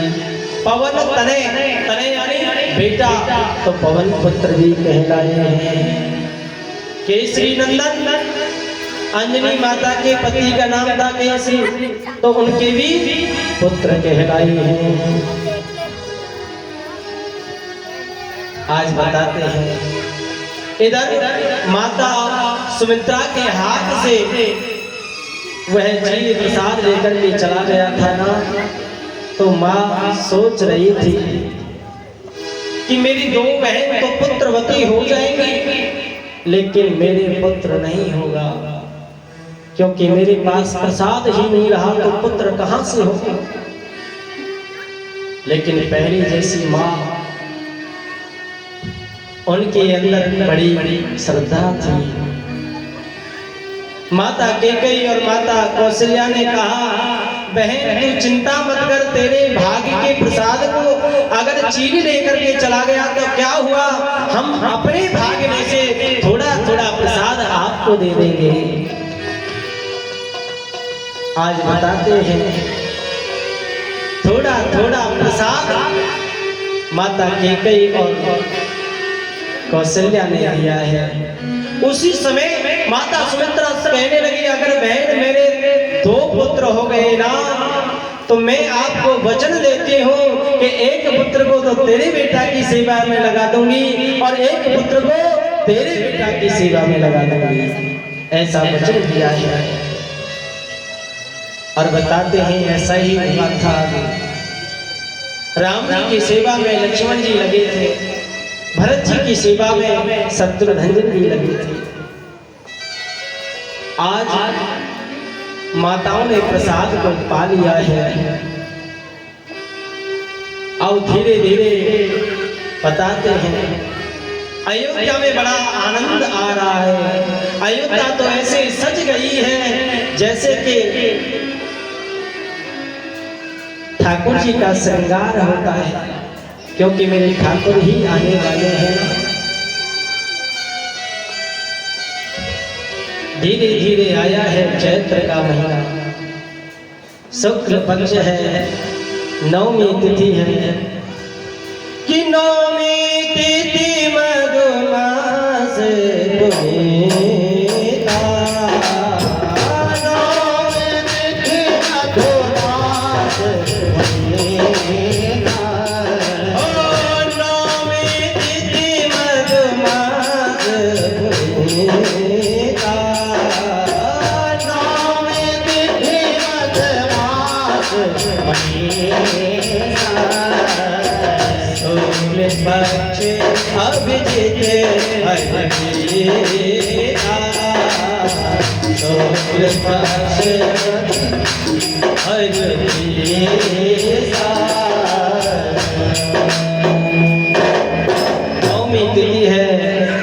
चैत्र का महीना है, शुक्ल पक्ष है और बताते हैं अभिजीत मुहूर्त में दिन के 12 बजे 4 भुजाओं के द्वारा मेरे राघवेंद्र का प्रागट्य हो गया है। बोल राम लला की जय। हमारे पंडित जी आरती तैयारी कर रहे हैं, राम जी की थोड़ी आरती लगाएंगे। 4 भुजाओं के द्वारा मेरे राम जी प्रकट हो गए हैं और कहते हैं मैया आपने कहा था ना कि आप मेरे घर पुत्र बनकर के आए, तो मैं पुत्र बनकर के आ गया हूं। माता कौशल्या कहने लगी है, माता कौशल्या कहने लगी सुनो, ऐसे पुत्र हो करेगा 4-4 हाथ 6-6 फुट लंबे, तो मैया अरे आप हमसे पुत्र कहो, हम आपसे माता कहते हैं। तो कहने लगे हैं मैया बिल्कुल छोटे बन जाओ जैसे पुत्र होते हैं, तुम पुत्र बन करके नहीं आए, तुम तो पिता बन करके आए, पिता। आज मेरे राम जी छोटे बन गए हैं, बिल्कुल छोटे हो गए हैं। आप तो देवताओं की बड़ी प्रसन्नता हो गई है और हम भी और आप भी आज राम की स्तुति गाते हैं। बोले राजा रामचंद्र भगवान की। भई प्रगट कृपाला दीन दया। खड़े हो जाइए सभी स्तुति करने के लिए, सभी खड़े हो। प्रगट कृपाला दीन दया कौशल्या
राम जी लला की। हाँ आप बैठ जाइए सभी अपनी जगह पर। बस बस बहुत है, पीछे और कर लेंगे आगे, कोई बात नहीं। सभी अपने स्थान पर बैठ जाओ। देखो अभी तो हमने और भी उत्सव मनाने हैं और आप इतना अभी इतनी भीड़ कर दोगे तो फिर कैसे उत्सव मना जाएगा। ये तो अभी राम जी का ही जन्म उत्सव चल रहा है। हाँ हाँ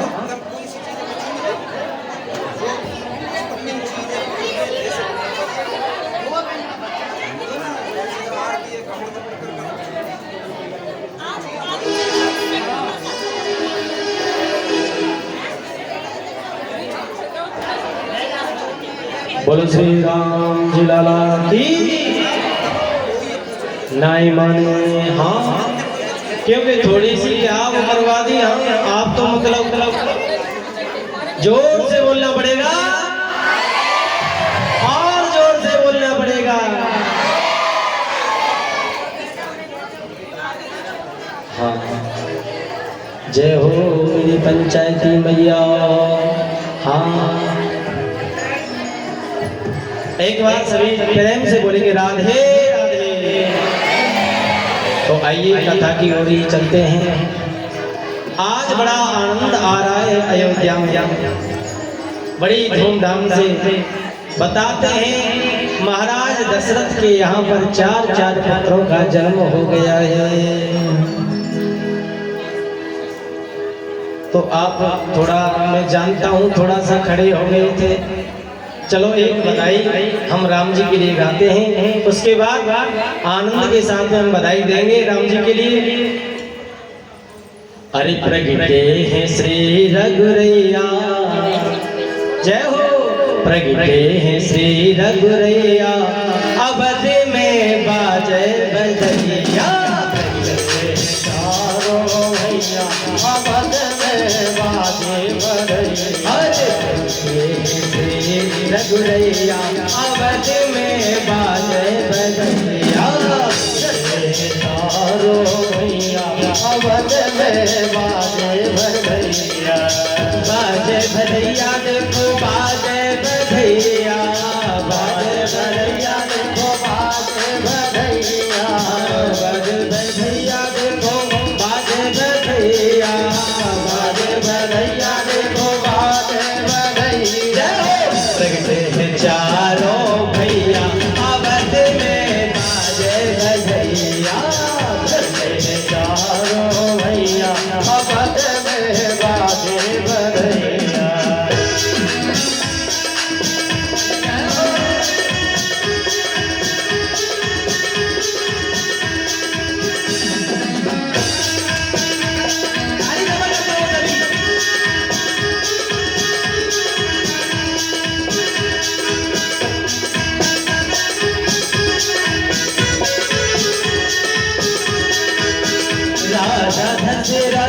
रतन लुटावे राजा दशरथ रतन लुटावे। राजा रतन लुटावे।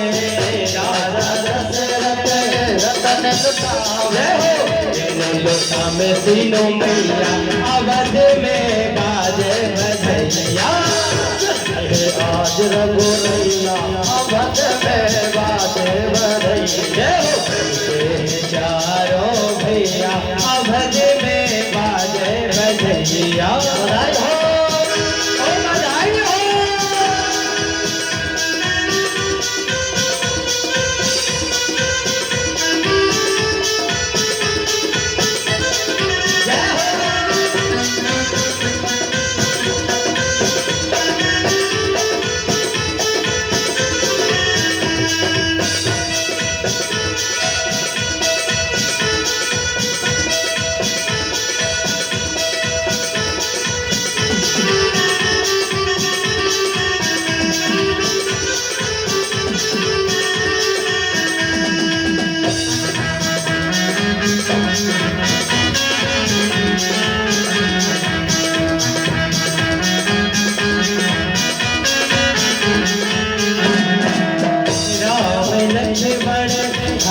शत्रुघ्न राम लक्ष्मण भरत शत्रुघ्न राम लक्ष्मण भरत शत्रुघ्न राम लक्ष्मण भरत शत्रुघ्न झूल चारों भैया झूल चारों भैया अवध में बाजे बजैया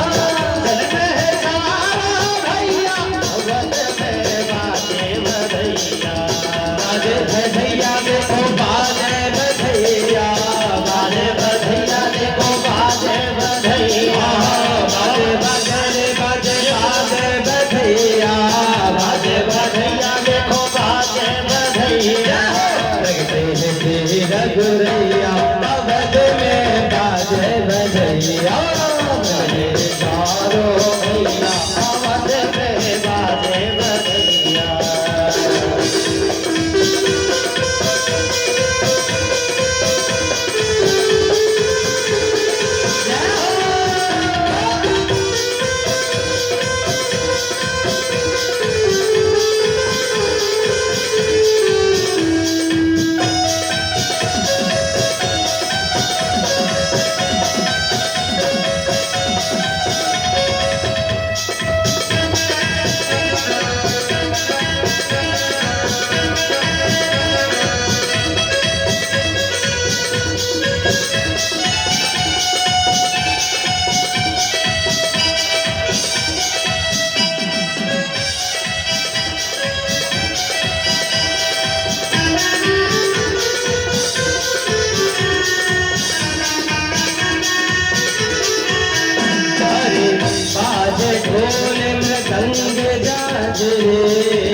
सहनैया अवध में बाजे बजैया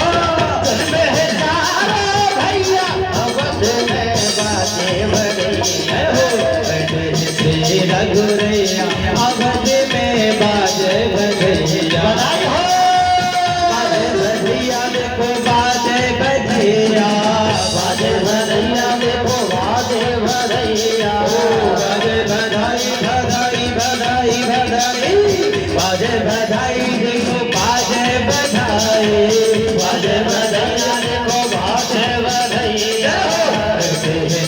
रघुरैया अवध में बाजे बजैया चारों भैया अवध में बाजे बजैया रघुरैया अवध में बाजे बजैया रघुरैया अवध में बाजे बजैया अवध में बाजे बजैया अवध में बाजे बजैया अवध में बाजे बजैया अवध में बाजे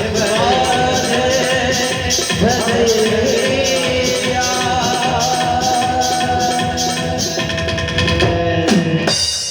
ऐसा आनंद आ रहा है अयोध्या और यहाँ भी मुझे लगता है पूरी अयोध्या ही बन गई है।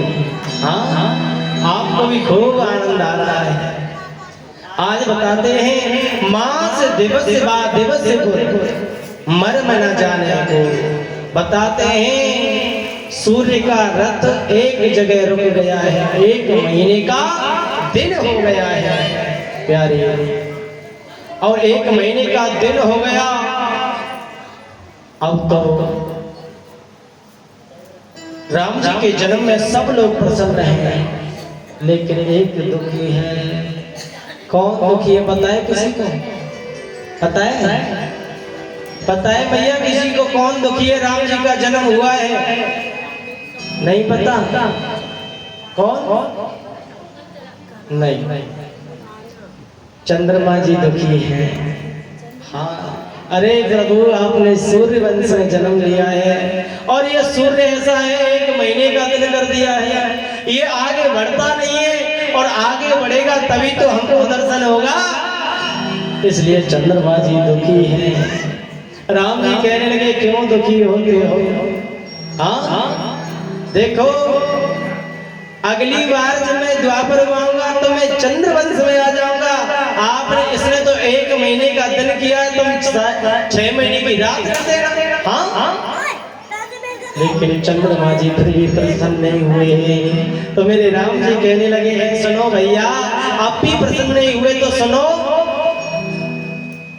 मैं अपने नाम के पीछे आपका नाम जोड़ लूंगा। तब से मेरे राम जी का नाम हो गया है रामचंद्र। बोले रामचंद्र भगवान की जय हो। आज बताते हैं, बड़ा आनंद आया है। गुरु वशिष्ठ जी आए हैं नामकरण करने के लिए कि जो आनंद सिंधु सुख राशि शिखर थे त्रिलोक सुपासी।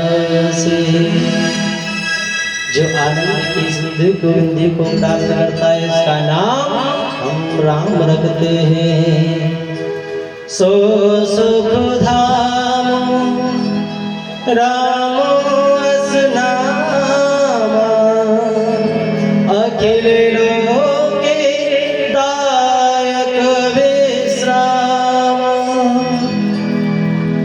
विश्व भरणे पोषण कर जोई, ताकर नाम भरत अस होई। जाके सुमिरन तेरे पुनासा, नाम शत्रुघ्न वेद प्रकाशा। आज बताते हैं, चारों भाइयों का नामकरण किया है। जो विश्व का भरण करता है, पालन करता है, उसका नाम हम भरत रखते हैं। जाके सुमिरन तेरे पुनासा, जो जिसके नाम से शत्रु भी नहीं आए, उसका नाम शत्रुघ्न रखते हैं। और बताया है, लक्ष्मण जिसने अपने लक्ष्य को ही प्राप्त किया है, जो उसका लक्ष्य था भगवान राम की सेवा करना, बस उसका नाम लक्ष्मण रखा है। आज बताते हैं, चारों भाइयों का बड़ा सुंदर नामकरण हुआ है। इधर हमारे भोले बाबा को पता चला है कि मेरे राम मेरे राघव का आज मेरे राघव का प्रागट्य हो चुका है अयोध्या में। तो बताते हैं, मेरे भोले बाबा आज दर्शन करने के लिए जाते हैं। लेकिन जैसे ही दर्शन करने के लिए जाते हैं ना प्यारे, तो माता कौशल्या उनसे मना कर देती है, बाबा तुझे जो कुछ चाहिए दे दूंगी, लेकिन कुछ नहीं, क्योंकि वो तो माता कौशल्या का भवन। अब तो भोले बाबा जैसे ही लौट करके आए, साथ में एक अपने चेला को लेके आए, नाम है कागभूषण जी। अब दोनों ने युक्ति बनाई है कि भाई हम कैसे माता कौशल्या के भवन में जाएं। दोनों ने बड़ी सुंदर योजना बनाई है। पूरे गांव में हल्ला मचवा दिया, भाई एक सुंदर ज्योतिषी आया है, एक बाबा आया है। हाँ, अगर माताओं को पता चल जाए ना, वो बाबा तो ऐसी ऐसी बातें बताते हैं, पूरा भविष्य देख लेते हैं, तो माताओं का तो ठिकाना ही नहीं। हाँ, बड़ी बड़ी भीड़ हो जाती है। ऐसे ही वहां पर बड़ी बड़ी भीड़ हो गई। इधर पता चला माता कौशल्या को। आज बताते हैं, माता कौशल्या की दासी गई है, अरे बाबा आप पर ज्योतिष देखना आता है, तो कुछ हमारे दशरथ जी है ना, उनके 4 पुत्र हुए हैं, आप उनके बारे में कुछ बताइए। आज बताते हैं, कागभूषण जी और मेरे भोले बाबा जैसे ही प्रवेश कर रहे थे, तो दासी कहने लगी, सुनो ये माता कौशल्या का ही भवन है, ज्यादा फालतू के आदमी नहीं घुसते हैं, तो बाबा केवल आपको ही एक कोई चलना है। अब तो जैसे ही चलने लगे, तो कागभूषण जी ने भोले बाबा का कुर्ता खींच दिया। क्या करते हो? हाँ, वहां से तो चेला बना करके लेके आए थे, और दर्शन अकेले अकेले करे हो। हाँ, क्या करते हो? बोले बाबा कहने लगे देखो वैसे तो हम पे ही आता है, ये तो बच्चा है, कोई बात नहीं, इसको जब तक लड्डू पूड़ी पकड़ा दो, जब तक खा लेगा मैं देख करके आता हूँ। कागभूषण जी कहने लगे सुनो महाराज, मैं तुम्हारी पोल पट्टी खोल दूंगा, कोई ज्योतिषी वोतिषी नहीं है, अगर मुझे साथ नहीं लेकर के गए तो। हाँ भोले बाबा कहने लगे अच्छा भैया कोई बात नहीं। अब भोले बाबा ने अपनी युक्ति चेंज कर दी, युक्ति कहने लगे सुनो अब तो हम तो हो गए हैं वृद्ध, अब देखो हमें थोड़ी जो पतली पतली रेखाएं होती हैं बच्चों के हाथ में, पतली पतली रेखाएं होती है ना, तो वो हमें कम दिखती हैं, इसलिए रेखाएं तो ये देखता है और उसका फल हम बताते हैं। हाँ अब तो कागभूषण जी कहने लगे हाँ गुरुजी ने हमको सब कुछ सिखा दिया, गुरुजी की भी कोई जरूरत नहीं है, हम देख के बता देंगे। अब तो दासी कहने लगी बाबा ठीक है तो कछु नावे तू बैठ जा, हम तो तुम्हारे चेला ही ले जाएंगे। हाँ अब तो श्रीमान चेला चलने लगे, तो भोले बाबा कहने लगे रुको अभी हमारा चेला भी कच्चा है। हाँ अभी सुनो, इसको ये नहीं पता कौन सी रेखा का फल क्या होता है, वह फल तो केवल हम ही बता सकते हैं।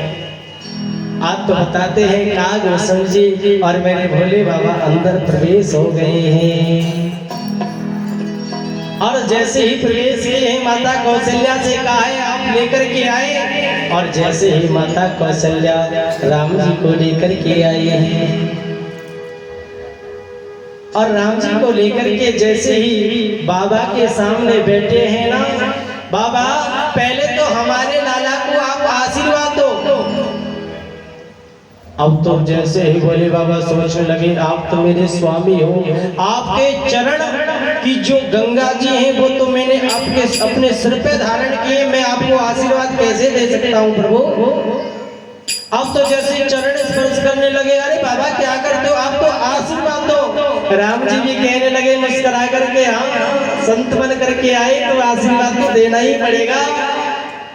अब तो भोले बाबा जैसे ही उस दृश्य को देखते ही देखते डायरेक्ट समाधि लग गई है, बिल्कुल आंखें बंद करके उसका चिंतन होने लगा है राम जी का। इधर कागभूषण जी ने जैसे राम जी को देखा मुंह खुला का खुला रह गया, आंखें फटी की फटी रह गई। अब तो माता कौशल्या कहने लगी दासी से कैसे आदमी लेके आई है, पकड़ के बता, एक तो आंखें खोल के देखता नहीं है और दूसरा आंखों को बंद करता नहीं है, क्या करना चाहिए। अब तो काफी समय हो गया। इधर राम जी सोचने लगे बाबा को तो लगता है कैलाश पर्वत, सोच रहे हैं कि कैलाश पर्वत पर बैठे हैं।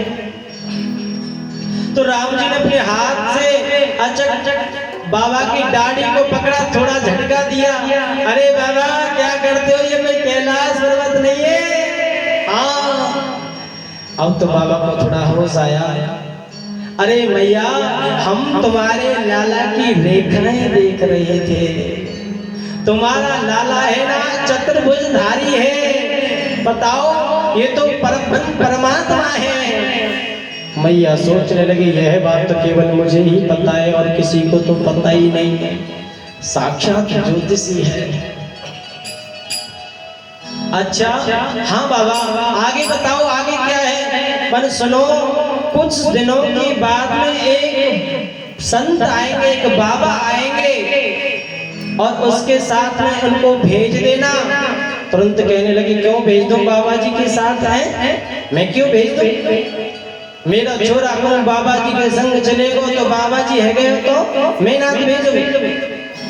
बाबा कहने लगे रे मैया ऐसी कोई बात नहीं है, जाएगा तो अकेला पर से एक नई दुल्हनिया संग लाएगा। मैया तो बड़ी प्रसन्न हुई, कहने लगी कल ही आ जा, बोलो कल ही भेज दूंगी मैं तो। हाँ आज बड़े सुंदर दर्शन किए हैं मेरे भोले बाबा।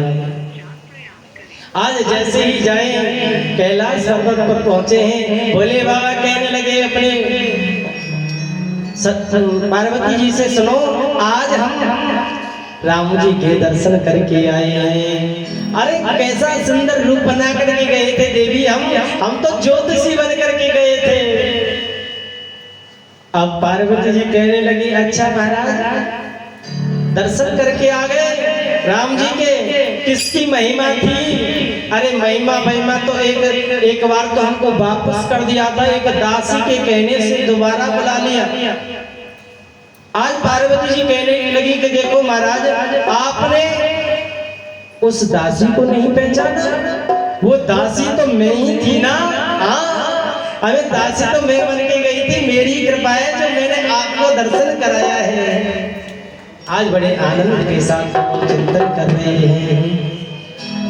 आज बताते हैं मेरे राम जी धीरे धीरे बड़े हो रहे हैं और बड़े होते जा रहे हैं ना कि गुरु गृह पड़न गए रघुराई, गुरु गृह पड़न गए रघुराई, अल्पकाल सब विद्या पाए, अल्पकाल प्रभु विद्या पाई, गुरु गृह पड़न गए रघुराई, गुरु गृह पड़न गए रघुराई, अल्पकाल सब विद्या पाए, अल्पकाल प्रभु विद्या पाए। क्या पढ़ना राम जी को, छोटे से समय में सब कुछ पढ़ लिया है। आज जैसे ही विश्वामित्र जी को पता चला है, आज विश्वामित्र जी महाराज दशरथ के यहाँ पर आए हैं कि विश्वामित्राध्वरे मारीच ध्यान साचरा पश्यतो लक्ष्मणस्यैवा हता निर्ऋतपुंगवा। विश्वामित्र जी कहने लगे सुनो दशरथ जी मैं आपके पुत्र को ले जाना चाहता हूँ। दशरथ जी कहने लगे सुनो महाराज मैं राम जी से दूर नहीं हो सकता। विश्वामित्र ने कुछ ऐसे शब्द कह दिए थे, अगर ये हमारी कृपा से ही आप लोगों को ये चार पुत्रों को प्राप्त हुई है, आप हमारे साथ हमारे यज्ञ को सफल कराने के लिए नहीं भेज सकते? आज आज्ञा दी है। गुरु वशिष्ठ ने कहा भेज देना चाहिए। आज राम जी और लक्ष्मण जी विश्वामित्र के साथ जा रहे हैं और बताते हैं जैसे ही जा रहे थे ना तो रास्ते में एक ताड़का मिली है। मेरे राम जी ने उस ताड़का का उद्धार कर दिया है। अब जैसे ही धीरे धीरे आगे जा रहे हैं यज्ञ सफल कराने के लिए, जहां संत करते हैं यज्ञ, उस यज्ञ को विध्वंस करने के लिए अनेक राक्षस आते हैं, सबका उद्धार मेरे राम जी करते हैं। आज सुबाहु को उद्धार किया है मेरे राम जी ने और मारीच को एक बाण पर लंका में फेंक दिया है। धीरे धीरे मेरे जा रहे हैं राघव आगे और बताते हैं एक नारी की शिला पड़ी है। विश्वामित्र उसी जगह होकर के जा रहे थे ना। विश्वामित्र जी कहने लगे सुनो आप अपने चरण की धूल इसके शिला पर लगाइए जिससे इसका उद्धार हो जाएगा। आज गुरु की आज्ञा पाकर के सोच रहे हैं राम जी कहने लगे देखो महाराज ये ब्राह्मणी है, हम एक क्षत्रिय हैं, हम कैसे लगा सकते हैं, लेकिन महाराज इसका परिचय तो दीजिए कौन है। कि गौतम नारी श्राप बस उपल रे धरणी चरण कमल रज चाहते कृपा करो रघुवीर। आज बताते हैं, बताया है, आप कृपा करिए इनकी मुक्ति कीजिए। आज मेरे राघव ने इनकी चरण की धूल का वो किया है, स्पर्श जैसे स्पर्श होते ही वह नारी बन गई है। इधर विश्वामित्र की कुटिया पर महाराज जनक आते हैं स्वयंवर का निमंत्रण लेकर के, और कहा है कि आप स्वयंवर में आना। जैसे ही उन दोनों पुत्रों को देखा है, राम और लक्ष्मण को, जनक जी पूछने लगे, गुरुदेव ये कौन है? गुरुदेव ने परिचय दिया है, दशरथ के पुत्र हैं राम और लक्ष्मण। जनक जी कहने लगे, महाराज मैं आज तक कोई किसी को देखकर के मोहित नहीं हुआ हूँ, आज इन दोनों को देखकर के बड़ी मुझे प्रसन्नता होती है, और मैं तो यही कहता हूँ आप इन दोनों को भी साथ लेकर के आना है। आज बताते हैं मेरे राघव जनकपुर की ओर चलते हैं। आज जैसे ही विश्वामित्र जी और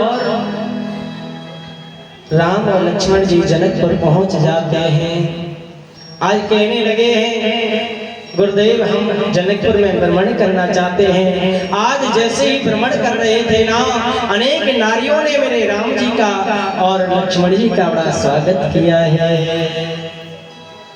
मन में विचार कर रही हैं, कल स्वयंवर है जानकी जी का, और इनको तो ऐसा ही पति मिलना चाहिए स्वयंवर में। शायद हमें लगता है जनक जी अपनी प्रतिज्ञा भी भूल जाएंगे कि मैंने कोई धनुष यज्ञ की प्रतिज्ञा की है।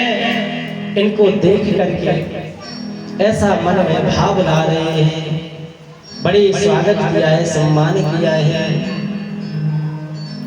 इधर बताते हैं माता जानकी स्वयं गौरी पूजन के लिए जा रही हैं, क्योंकि जब गौरी पूजन सर्वप्रथम हम लोग करते हैं, विवाह होता है तो गौरी पूजन के लिए माता जानकी भी जा रही हैं। और जैसे ही उनको देख रहे हैं और बताते हैं, जानकी जी सोच रही हैं, प्रार्थना कर रही हैं कि मुझे राघव जैसा पति मिले। पूजन कर रही हैं गौरी मैया का, ऐसा प्रार्थना की है। आज जैसे ही स्वयंवर प्रारंभ हुआ है ना, अनेक बड़े बड़े वीर महारथी उस स्वयंवर में आए हैं, लेकिन बताते हैं किसी पर वह धनुष उठा भी नहीं है। अब तो जनक जी बड़े सोच कर रहे हैं अपने मन में कि देश देश के राजाओं हम किसे कहें बलशाली है, हमको तो यह अब पता चला पृथ्वी वीरों से खाली है। हमें तो आज पता चला है इस पृथ्वी पर कोई वीर ही नहीं है। लक्ष्मण जी तुरंत खड़े हो गए हैं। लक्ष्मण जी कहने लगे, रे महाराज क्या बात करते हो, मैं चाहूं तो एक मिनट में इस धनुष को तोड़ सकता हूं, लेकिन मेरे बड़े राघव, मेरे भ्राता श्री राम यहाँ पर उपलब्ध हैं। जब यह बात जनक जी ने सुनी है, जनक जी कहने लगे गुरु जी से, क्या महाराज यह बालक सत्य कहता है? आज बताते हैं गुरु विश्वामित्र की आज्ञा पाकर के मेरे राघव गए हैं। तुरंत जानकी जी का बाम अंग फड़कने लग गया है, बाएं अंग जैसे ही फड़क रही थी। और बताते हैं जब माताओं का बाएं अंग फड़कता है ना, तो पक्की बात समझ लेना कि कोई शुभ कार्य आने वाला है, शुभ कार्य होने वाला है। हाँ, और दाएं फड़के तो हाँ बिल्कुल उल्टा ही समझ लेना चाहिए। पुरुषों की दाएं अंग ज्यादा शुभ मानी जाती है और माताओं की बाएं अंग ज्यादा शुभ मानी जाती है। कि बाएं अंग फड़कने लगे, आज तो जानकी जी की बाएं अंग फड़क रही है और मेरे राघव ने उस धनुष को उठाया है और बताते हैं जैसे पलक झपकता है ना, ऐसे ही मेरे राघव ने धनुष को तोड़ दिया है।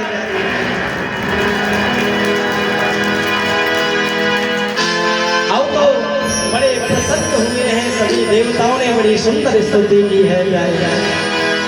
आज जानकी जी वरमाला लेकर के आ गई हैं। अब तो जैसे ही जानकी जी वरमाला लेकर के आई ना, तो सुनो, मेरे राम जी एक तो चौकी पर खड़े थे, जो सिंहासन होता है ना, और उस समय तो कोई वन में वनवासी थोड़ी थे, तो मुकुट भी पहनते थे, 1.5 फीट का मुकुट भी था उनका, और वैसे भी 6 फुट लंबे थे हमारे राघव। और जानकी जी नीचे खड़ी हैं, इंतजार कर रही है कैसे भी झुक जाए तो मैं माला पहना दूं। हाँ, लेकिन राघव तो झुकते ही नहीं है। अब तो सखी कहने लगे हैं कि झुक के जाओ तन के रगवे, लली मारी छोटी है, झुक के जाओ तन के रगवे, लली मारी छोटी है। अब तो एक सखी कहने लगी हटियो नहीं, एक तेरी नहीं मानेंगे मेरी मानेंगे, तू हट हट। एक सखी आगे बढ़ आए, एक सखी आगे बढ़ आए, राम लला को विनय सुनाए, राम लला को विनय सुनाए। और प्यारे खुल गए तकदीर, लली मारी छोटी है, आज जाओ तन के रघुवीर, लली मारी छोटी है। कहने लगे तेरी नहीं मानेंगे, तू हट, मैं कहूंगी। अरे तू जी कहे राघव हमने मानो, तू जी कहे राघव हमने मानो, आदि सत्या को पहचानो, आदि सत्या को पहचानो। तुम ये सोच रहे होंगे छोटी मोटी कोई सखी है, ऐसी बात नहीं है, ये आदि शक्ति है। हाँ, ओ प्यारे खुल गए रे तकदीर, सिया हमारी छोटी है, जो रघुवीर, सिया हमारी छोटी है, जो जयो तन के रघुवीर, लली मारी छोटी है, जयो तन के रघुवीर, लली मारी छोटी है। आज जैसे ही बड़ी विनय की हैं, लेकिन हमारे राम जी कहते हैं नहीं झुकते। क्यों? अरे हम रघुवंशी हैं, झुकना तो जानते नहीं है प्यारे, इसलिए हम नहीं झुकेंगे। आपको माला डालनी है तो कैसे भी डालो, हमें कोई। अब तो सखी सोच रही है क्या करना चाहिए। अब तो बताते हैं सभी सखी भागी भागी जनक महाराज जी के पास गई है। जनक जी से कहने लगी महाराज आप थोड़ा कह दो ना, इनसे थोड़े झुक जाएंगे। जनक जी कहने लगे कैसे कहें, किसी हमारे द्वार पर कोई व्यक्ति आए उससे अब कैसे कह सकते हैं कि तुम झुक जाओ, लेकिन सुनो तुमको उपाय बता सकते हैं। क्या? बने तुम जाओ कहाँ? गुरुजी के पास, और गुरुजी से कहना गुरुजी की आज्ञा जरूर मानेंगे। अब तो सखी भागी भागी गुरुजी के पास गई है और गुरुजी से कह रही है सुनो गुरुजी आपके चेला से थोड़ा कह दो ना, थोड़ा झुक जाएंगे। हाँ हमारी जानकी जी बड़ी परेशान है। लेकिन गुरुजी कहने लगे सुनो बच्चों, हम बच्चों के मामले में नहीं पढ़ना चाहते, बस हमारा काम था धनुष का तुड़वाना, तो हमने तुड़वा दिया। अब तो सखी सोचने लगी कैसे माला डले। अब तो एक युक्ति बनाई है सखियों ने और लक्ष्मण जी के पास पहुंचे हैं और लक्ष्मण जी से कहने लगी है क्या आप अपने भाई से कह दो थोड़ा झुक जाएंगे। लक्ष्मण जी कहने लगे भैया इसमें हमारा क्या फायदा, हाँ हम क्यों कहें। तो सखी कह रही है सुनो, अगर जानकी जी की वरमाला हो जाएगी तो आपका भी रिश्ता यहाँ से पक्का हो जाएगा। अब तो लक्ष्मण जी कहने लगे ऐसी बात है तो ठीक है, हाँ अब बताते हैं। लक्ष्मण जी चल दिए हैं, लेकिन आजकल का कोई व्यक्ति होता तो अपने भाई से कहता थोड़ा झुक जाना, माला डरवाले कहा जाएगा तो नहीं झुक जाएगा तो, लेकिन वहां तो मर्यादा है। अब तो लक्ष्मण जी ने सोचा कैसे कहूं कि राम जी से थोड़े झुक जाएं, और लक्ष्मण जी भी सोच रहे हैं जानकी जी को ज्यादा परेशान में देख भी नहीं सकता। आज तो लक्ष्मण जी स्वयं जाकर के साष्टांग लेट गए हैं राम जी के चरणों में, और प्यारे इतने में जानकी जी ने वरमाला डाल दी है कि जय रघुनंदन जनक किशोर सीता राम मनोहर जोड़े, जय रघुनंदन जनक किशोर सीता राम मनोहर जोड़े, जय रघुनंदन जनक किशोर राम मनोहर जोड़े। आज बड़े आनंद के साथ इधर अयोध्या में खबर खिलाई है और चार बारात अयोध्या से आ रही हैं। आज बताते हैं हमारी जो भी भक्त हैं माताएं कहते हैं जानकी जी का जो भी कन्यादान करना चाहे अपने मन में 3 बार श्री विष्णु श्री विष्णु श्री विष्णु कह करके जो भी आप कुछ लेके आए उसके प्रति यहाँ भागवत जी को ही समर्पण कर सकते हैं। और तब तक हमारे राम जी का एक विवाह और सब एक भजन हम गाते हैं।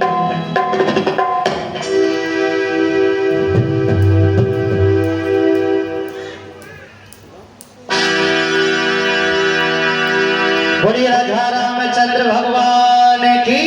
आज के हमारे जो यजमान हैं वो आगे आ जाए थोड़ा सा।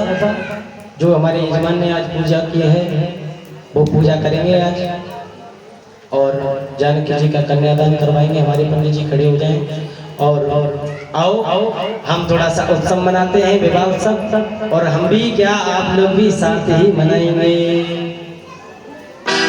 रामचंद्र भगवान की जय। बोले जानकी मैया की। वो लगता है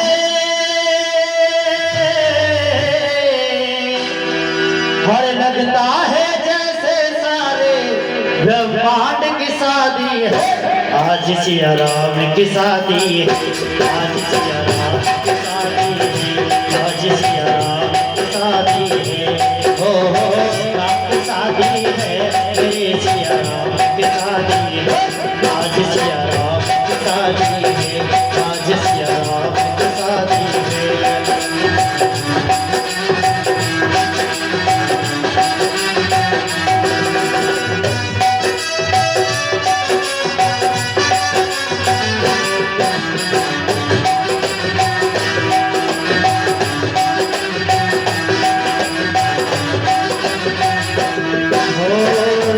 शादी है मेरे सिया राम की शादी है, राम की शादी है मेरे सिया राम की शादी है। आज मेरे राम की शादी है, आज सिया राम की शादी है।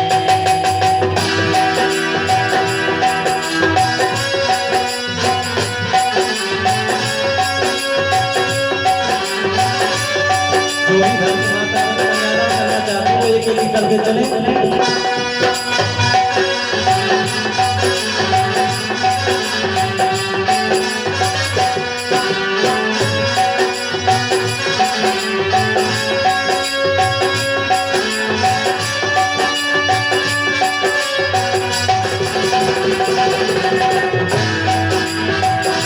बड़ी है खूब जोड़ी सिया राम की जोड़े।